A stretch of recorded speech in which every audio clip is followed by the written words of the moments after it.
নমস্কার বন্ধুরা, আমি প্রণয় মজুমদার এবং আপনাদের চ্যানেল অ্যাস্ট্রো প্রণয় আপনাদের চ্যানেলে আপনাদের প্রত্যেককে স্বাগত জানাচ্ছি। বন্ধুরা, এই ভিডিওটা মকর রাশির ভিডিও এবং এই ভিডিওতে আমি আলোচনা করব আপনি মকর রাশির মানুষ বা জাতক জাতিকা হলে 1433 বাংলা বছর আপনাকে বা আপনাদেরকে কোন 5টা দিক থেকে ভাগ্যদেবী সাপোর্ট করবেন, মানে কোন কোন দিকগুলো কিছুটা হলেও ভালো ফল আসতে পারে, ভালো হতে পারে, ভালো পেতে পারি, তার আলোচনা পূর্বাভাস এই ভিডিওতে আমি আপনাদের কাছে করছি বা তুলে ধরার চেষ্টা করছি। প্রত্যেকটা ভিডিওতে প্রত্যেকটা দিন বলি বন্ধুরা, চ্যানেল আপনাদের, ভিডিও আপনাদের সাথে থাকুন, রেগুলারলি আপডেটগুলো আসে। আর ডেসক্রিপশানে ফোন হোয়াটসঅ্যাপ নাম্বার রইল, চাইলে মনে হলে ইচ্ছা হলে যোগাযোগ রাখুন। তাহলে চলুন বন্ধুরা, শুরু করা যাক। নতুন বছরের অনেক শুভেচ্ছা, ভালোবাসা রইল, অভিনন্দন রইল, ভালো থাকুন বন্ধুরা। আমরা একটা বছর শুরু করি তো এই আশাতে, চলো ভাই, গত বছর যা খারাপ হয়েছে এবছর ভালো হবে, এই ভালোটা ভেবেই তো আমরা বেঁচে আছি। একটা দিন শুরু হয় যখন, আজকে ভালো কিছু হবে, আজকের দিনটায় ভালো কিছু খাবো বা ভালো কিছু করব, ভালো কিছু পড়বো, সব মিলিয়ে এটাই তো থাকে, নতুন কিছু জানবো। তো সেই আশাটাতে ভিডিওটা শুরু করছি। মকরের ভিডিও, মকরের ক্ষেত্রে না, বৃহস্পতির থেকেও শনির প্রভাব মারাত্মক ফল দেবে, মারাত্মক ফল দেবে। মারাত্মক মানে খারাপ ভাববেন না, আবার ভালো বলছি। দেখুন, এই মুহূর্তে ষষ্ঠ ভাবস্থ বৃহস্পতি, তৃতীয় ভাবে পীড়িত মঙ্গল বসে রয়েছে। পীড়িত কথাটা উল্লেখ করছি, পীড়িত এই কারণে শনি বসে রয়েছে, পীড়িত শনি বসে রয়েছেন। শনি কারুর না কারুর সাথে বিগত কয়েক মাস ধরে যুক্ত হচ্ছে, কোনো সময় মঙ্গল, কোনো সময় রবি, কোনো সময় বুধ। যদিও বুধ শনির যোগ ভালো, কিন্তু এই যুক্তি এটা খুব বেশি ভালো ফল দিচ্ছে না। এরপর এই মুহূর্তের যা ট্রানজিট হচ্ছে, আগামী কিছুদিন শনি পুরো ফ্রি, পুরো মাত্রায় ফ্রি। দৃষ্টি পড়া যুক্তর মধ্যে ফারাক আছে, আমি আপনাকে দেখছি আর আমি আপনার সাথে রয়েছি, দুটোর মধ্যে ফারাক রয়েছে। এই হচ্ছে ব্যাপার। তাহলে শুরু করছি বন্ধুরা, আলোচনাটা শুরু করা যাক। প্রথম পয়েন্ট, দেখুন বন্ধুরা, এই বছর মকরের বিয়ে রিলেটেড ব্যাপার স্যাপার খুব ভালো ফল দেবে। বৃহস্পতির ট্রানজিট সামনেই রয়েছে। ষষ্ঠ ভাবস্থ বৃহস্পতি দাম্পত্য জীবন ঘেঁটে রেখে দিয়েছে, পরিষ্কার কথা। মকরের ক্ষেত্রে adjustment problem, ego related problem এবং টক্সিক অ্যাম্বিয়েন্স হাজব্যান্ড ওয়াইফের সম্পর্কের মধ্যে তৈরি হয়ে রয়েছে। দেখুন, লক্ষ্য করে, আপনি মকরের মানুষ হলে আপনার সাথে আপনার পার্টনারের সম্পর্ক খুব ভালো যাচ্ছে না, ঝগড়া হচ্ছে, কথা কাটাকাটি হচ্ছে এবং পারিবারিক সম্পর্কগুলোও এই সম্পর্কের এফেক্ট ফেলছে আপনি বা আমরা যখন মকরের মানুষ, তাই না? তো বন্ধুরা, এখন যে সময় চলছে, এবার বৃহস্পতি ট্রানজিট হবে এবং বৃহস্পতি মোটামুটি মিথুনের 23 ডিগ্রিতে এখন অবস্থান করছে, 23 বা 24 ডিগ্রিতে ধরুন ঢুকবে। তো এবার যত বৃহস্পতি 7th হাউসের দিকে এগোচ্ছে এবং আলটিমেট 7th হাউসের ডেস্টিনেশন, মকরের জাতক বা জাতিকাদের দাম্পত্য সুখ পাওয়াবে। এক নম্বর কথা, মানে হাজব্যান্ড ওয়াইফের বন্ডিং ভালো হবে, দুজনের মধ্যে বোঝাপড়া বা অ্যাডজাস্ট কিছুটা হলেও হবে, ভুল বোঝাবুঝি মিটতে পারে। অবশ্যই যারা মেটাতে চান, যে ভাই চাইছি ঠিক হচ্ছে না, চান হবে।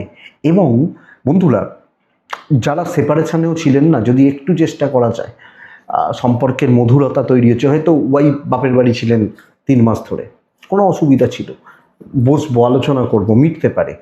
আর সবচেয়ে ইম্পর্টেন্ট পয়েন্ট হচ্ছে, যাদের বহুদিন ধরে দেখাশোনা হচ্ছিল, ট্রানজিটে যখন 7th হাউসে বৃহস্পতি আসে এবং সে বৃহস্পতি পুনরায় বসতি স্থাপন করা, পুনর্বসুর মানে হচ্ছে এটা, তাহলে বসতি স্থাপন, দাম্পত্য স্থাপন, এবং যাদের ডিভোর্স হয়ে গেছে, ভেঙে গেছে, নতুন করে জীবন শুরু করতে চাইছেন, তারাও বেটার রেজাল্ট, বেটার ফল পাবেন। তাহলে আপনি, আমরা মকরের মানুষ বা জাতক জাতিকা হলে বন্ধুরা, এই পয়েন্টটা অত্যন্ত ক্রুশিয়াল, খুব ভালো, যথেষ্ট স্টেবল পয়েন্ট হচ্ছে। দাম্পত্য সুখ আছে, দাম্পত্য সুখ পাবেন। দ্বিতীয় সুখ হচ্ছে সন্তান সুখ। মকরের ক্ষেত্রে সেকেন্ড পয়েন্ট, সন্তান সুখ। দেখুন, বহু মানুষ আজকের ডেটে দাঁড়িয়ে সন্তান হওয়াটাই বড় সমস্যার। লক্ষ্য করে দেখুন, মানে বহু টাকা খরচা হচ্ছে, কিন্তু ট্রিটমেন্ট হচ্ছে, রেজাল্ট আসছে না, অনেকের টাকা পয়সার সেই চাপ আছে। এবং দ্বিতীয় পয়েন্ট হচ্ছে যে সন্তান অবাধ্যতা, আর সন্তান স্ট্রাগল করছে। তাহলে প্রথম প্লাস পয়েন্ট বন্ধুরা বুঝবেন, প্রথম যেটা প্লাস পয়েন্ট, যদি ঠিক মতো চেষ্টা করা যায় এবং প্রপার ট্রিটমেন্ট করা যায়, অবশ্যই সন্তান সুখ মুখ দেখবেন। সেটা কোনোভাবে, যে কোনো ট্রিটমেন্ট অনেক ধরনের হয়, যে কোনো প্রসেসে বা যে কোনোভাবে যদি ঠিক মতো মকর ট্রিটমেন্ট করেন, চিকিৎসা করেন, ডাক্তারবাবুদের সান্নিধ্য বা পরামর্শ নেন, এটা কিন্তু ভীষণ ভালো ফল দিয়ে যাবে। আমরা যখন মকরের মানুষ, তাহলে সন্তানের মুখ দেখতে পারি। এবার প্রেগনেন্সি এলো, যা সময় লাগলো, প্রায় 37, 38, 39 সপ্তাহে ডেলিভারি হয়, তো সেই ব্যাপারটা পজিটিভ দিকে যাচ্ছে। এবং এর আরেকটি পার্ট রয়েছে যে দেখুন, বহু ক্ষেত্রে বহু মানুষের অবাধ্য সন্তান, যাচ্ছে তাই করছে, ভুল সঙ্গ, খারাপ বন্ধু বান্ধবী মেশা, এই ব্যাপারটা তৈরি করে। এটা প্লাস করবে, পজিটিভ করবে। তাহলে আমি বা আপনি, আমরা মকরের মানুষ হলে সন্তান কিছুটা হলেও বাধ্য হবে। এবং তার থেকেও বড় কথা, সন্তান প্রতিষ্ঠা লাভের দিকে এগোচ্ছে। সন্তান প্রতিষ্ঠা লাভ বা প্রতিষ্ঠা পাওয়ার দিকে এগোচ্ছে। এটা দেখুন, সন্তান প্রতিষ্ঠা পাবে, প্রতিষ্ঠা পেতে পারে, যশ প্রভাব প্রতিপত্তি এবং কোনো না কোনোভাবে কিছু না কিছু সন্তান বিষয়ক সুখী হওয়া, এর যোগ কিন্তু রয়ে যাচ্ছে। তাহলে সন্তানের জায়গাটা ভালো। থার্ড পয়েন্ট হচ্ছে বন্ধুরা, এটা আরও গুরুত্বপূর্ণ পয়েন্ট, আরও মানে অবশ্যই একটা গুরুত্বপূর্ণ পয়েন্ট। সেটা হচ্ছে বন্ধুরা, দেখুন 7th হাউসে বৃহস্পতি, সপ্তমভাবে বৃহস্পতি। শনির পয়েন্ট লাস্ট দুটো পয়েন্ট বলবো। সপ্তম ভাবস্থ বৃহস্পতি, 7th হাউস মানে মানুষের বিজনেস স্থান, ব্যবসা বা বাণিজ্য। সপ্তম ভাবস্থ বৃহস্পতি বাণিজ্যে স্টেবিলিটি দেয়। আমরা মূলত বহু মকরের মানুষ, মকর কেন, যে কোনো রাশিরই মানুষ এই মুহূর্তে বিজনেস নিয়ে পাজেলড হয়ে রয়েছেন, চলছে না। আমি 1 বছর বিজনেস করছি, বিজনেস হচ্ছে না, কাস্টমার নেই। স্টেবিলিটি দেবে, একটা ফিক্সড ইনকাম তৈরি করবে, এটা প্রথম পয়েন্ট। এবং যারা ধরুন নতুন কোনো ফ্র্যাঞ্চাইজি, নতুন কোনো প্রোডাক্ট লঞ্চ করা, নতুন কোনো প্রোডাক্ট নিয়ে কাজ করা, এটা করতে চাইছেন মকরের মানুষ, অবশ্যই আপনি নতুন কোনো প্রোডাক্ট লঞ্চ, নতুন কোনো প্রোডাক্ট নিয়ে কাজ করা, নতুন প্রোডাক্টের সাথে যুক্ত হওয়া খুব ভালো রেজাল্ট দিতে পারে। আর তার সাথে সাথে বহু ছেলে মেয়ে, বহু ভাই বোন আজকালকের দিনে কিন্তু নিজস্ব কোনো বিজনেস শুরু করছেন। ধরুন, যেখানে আমি প্রোডাক্ট, আমার ব্রেনটাই প্রোডাক্ট, আর কিছু নেই। একজন শিল্পী, তার গলা, তিনি হয়তো গায়ক, গায়িকা, অভিনেতা, গলাটাই প্রোডাক্ট বা ফেসটা প্রোডাক্ট। একজন যিনি নাচ করেন, তার নাচটাই প্রোডাক্ট, পাটা, তাহলে মানে আমি প্রোডাক্ট। এই বিজনেসগুলো চলছে, দাঁড়াচ্ছে। এবং এই মুহূর্তে ব্যবসাকে যদি প্রপার প্রমোশন এবং ব্যবসার জন্য যা যা খাটনি খাটতে হবে, যা যা পরিশ্রম করতে হবে, করব, আপনার বিজনেস কিন্তু দাঁড়িয়ে যাবে। বিজনেস দাঁড়াবে শুধু নয়, বিজনেস ভালোভাবে দাঁড়াবে। এটা সবচেয়ে বড় প্লাস পয়েন্ট।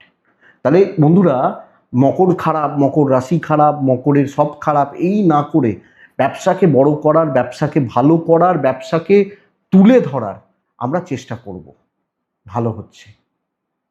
4 নম্বর পয়েন্ট দেখুন, এবং ব্যবসার ক্ষেত্রে কিছু কন্ট্যাক্টস বিল্ডও করাবে।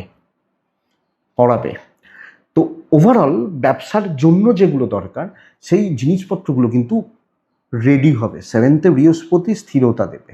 একটা যে ভয় ছিল, অনেকে ভাবে ও ব্যবসা তাহলে বন্ধ করে দেবো, একটা ছোটোখাটো চাকরি খুঁজে নিই, চলছে না, হচ্ছে না। একটু সময় দিন, মকরের মানুষ হলে ভালো রেজাল্ট হবে। 4 নম্বর পয়েন্ট হচ্ছে বন্ধুরা, দেখুন এই মুহূর্তে মকরের শনি পীড়িত, মানসিক স্বাস্থ্যের অবনতি ঘটছে। মানসিক স্বাস্থ্য 7.5 কেটে গেছে, কিন্তু তত ভালো হয়নি। সেই লেভেলের ভালো বা সেই রকম ভালো হয়নি কিন্তু, লক্ষ্য করে দেখুন। কারণ 7.5 কেটে যাওয়ার পরেও শনি পুরোপুরি ভালো ফল দিতে পারেনি। ভালো কখন দেয়, কিভাবে দেয়? যে ঘরে বসছে সেই ঘরপতি ভালো থাকতে হবে। ধরুন আমি আপনার বাড়িতে গেছি, বুঝবেন, এক্সাম্পলটা বুঝবেন বা জিনিসগুলো বুঝবেন। আমি আপনার বাড়িতে গেছি, আপনার পকেটে পয়সা নেই চাল কেনার মতো, তো আপনি আমায় খাওয়াতে পারবেন না। তো বৃহস্পতি পীড়িত অবস্থায় ছিল এবং শনি নিজে বিগত বেশ কিছু মাস মানে পুরোপুরি ভালো রেজাল্ট দিতে পারছিল না। তো এবার প্রথমত কনফিডেন্স বিল্ড হওয়ার মুখে 7.5 গেলে না এক ঝটকায় ওঠে না। উঠতে 1 বছর 2 বছর সময় লাগে, যে ধাক্কাটা দিয়ে যায় সেটা থেকে ঘুরে দাঁড়াতে সময় লাগে। লক্ষ্য করে দেখবেন একটা ঝড় যখন আসে সব লণ্ডভণ্ড করে, আবার গুছোতে আমাদের সময় লাগে। এই সময় দিতে হবে। কনফিডেন্স বিল্ড হচ্ছে, ভেতর থেকে একটা এনার্জি বিল্ড হচ্ছে, পজিটিভ ফিল করার জায়গাটা পাচ্ছেন। আর বন্ধুরা, এক্ষেত্রে বলবো মানসিক দৃঢ়তা কিন্তু ফিরে আসবে। সেই 5 বছর আগে আপনার যে মনের জোর ছিল, হৃত মনের জোর ফিরে পাবেন, এটা সবচেয়ে বড় ব্যাপার। এবং আমি এক্ষেত্রে বলবো যে দৈব ঠিক বলবো না, আধ্যাত্মিকতা এবং অদৃশ্য কিছু সাপোর্ট আপনি পাবেন।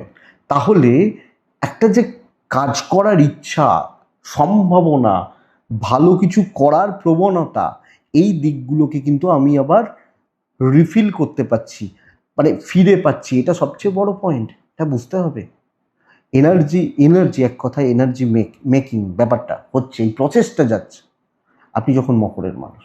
লাস্ট পয়েন্ট, শেষ পয়েন্ট, কিন্তু সবচেয়ে ইম্পর্টেন্ট পয়েন্ট বন্ধুরা, বহু মকর মানুষ লাস্ট 2 মান্থস, লক্ষ্য করে দেখুন, লাস্ট 2 মান্থস, এখনও 1 মাস মতো চলবে, শরীর নিয়ে ব্যতিব্যস্ত হয়ে যাচ্ছিলেন কিছু না কিছুভাবে। ওই শীতের শেষ দিক থেকে শুরু হয়েছে, মোটামুটি জানুয়ারির লাস্ট উইক, ফেব্রুয়ারির ফার্স্ট উইক বা মিড, এই সময় থেকে শুরু হয়েছে, লাস্ট 2 মান্থস বলছি। শরীর নিয়ে যাচ্ছে তাই অবস্থা, ব্যতিব্যস্ত হয়ে যাওয়া, দুর্ভোগের শেষ ছিল না। ছোট ছোট, আমি বলছি না বড়, আমি বলছি ছোট ছোট ভোগান্তিগুলো চলছিল, একের পর এক আসছিল। শরীর ভালো হচ্ছে, ইভেন যাদের পেরেন্টস এই বছর 1433, যাদের পেরেন্টস সুস্থ নন, মানসিকভাবে অসুস্থ বা ফিজিক্যালি সত্যি কোনো চ্যালেঞ্জ অবস্থা রয়েছে, আমার পেরেন্টস বা আমার গুরু, আমার গুরুজন, এদের শরীর স্বাস্থ্য ভালো হবে, আপনার শরীর স্বাস্থ্য ভালো হবে, মেন্টাল হেলথ ভালো হচ্ছে। এবং বন্ধুরা, যদি কোনো বড় ট্রিটমেন্ট, বড় কোনো সার্জারি, বড় কোনো অপারেশান লাস্ট 3 বছর ধরে ভাবছি করবো, করাইনি, 7.5 চলছিল, এই তাই, এগুলো করা, অনেকে এসব মানে করেন, ফেলে রেখে দেন, যদিও উচিত নয়। এই মুহূর্তে সার্জারির জায়গা, সেখান থেকে পজিটিভ রেজাল্ট আসার যোগ কিন্তু রয়েছে। তবে এই থার্ড হাউসের শনিদেব কিছু দুর্ঘটনা তৈরি করতে পারে, এটা একটু আমাদেরকে অ্যালার্ট থাকতে হবে, আমি যখন মকরের মানুষ। কিন্তু ওভারঅল হেলথ ইমপ্রুভ করছে, অনেকটা বেটার হচ্ছে, অনেকটা ভালো ফল পাচ্ছে, এটা আপনাকে বলতে পারি। এই জায়গাটা, এই দিকটা আমি আপনাকে বলবো। তো আমরা মকরের মানুষ হলে মেন্টাল হেলথ, এমনি হেলথ, ফিজিক্যাল হেলথ, দুটো দিকই বেটার হবে। এবার জুন মাসের পরবর্তী সময় বেশি ভালো, সেপ্টেম্বর, অক্টোবর, নভেম্বর, এই যে টাইমগুলো, হ্যাঁ, তার মানে কি ওই ভাদ্র, আশ্বিন, কার্তিক, এই যে সময়গুলো পুরো মাত্রায় এর ফল তুলবেন বা প্রফিট তুলবেন আপনি যখন মকরের মানুষ। তো বন্ধুরা, সেভাবে কাজে লাগান, সময়টা সেরকম হচ্ছে, সেভাবে কাজে লাগান। উত্তরাষাঢ়া, শ্রবণা, ধনিষ্ঠা, মকরের ক্ষেত্রে 3টে নক্ষত্র। উত্তরাষাঢ়া মূলত কন্ট্যাক্টস বিল্ড, পরিচিতি, যোগাযোগ তৈরি, মানুষজনের সাথে যোগাযোগ তৈরি, জোর দিন। শ্রবণা নক্ষত্র অনেক ঝুটঝামেলা, অনেক টেনশান, বাড়তি টেনশান, ঝঞ্ঝাট, এগুলো মিটতে চলেছে। ধনিষ্ঠা নক্ষত্র কোনো পারিবারিক সমস্যার সমাধান, দীর্ঘমেয়াদী, দীর্ঘস্থায়ী, বহুদিন ধরে চলতে থাকা কোনো সমস্যার সর্ট আউট এবং সলভ হওয়া, কাজে লাগান। এটাই নতুন বছরের 5টা দিক, যেগুলো আপনাকে পজিটিভ রেজাল্ট দিতে পারে। তো এটুকুই থাক বন্ধুরা, ভালো থাকুন, সুস্থ থাকুন, আর শান্তিতে থাকুন। শান্তিতে মাস্ট থাকতেই হবে। ভালো থাকুন, নতুন বছরের অনেক শুভেচ্ছা, নমস্কার।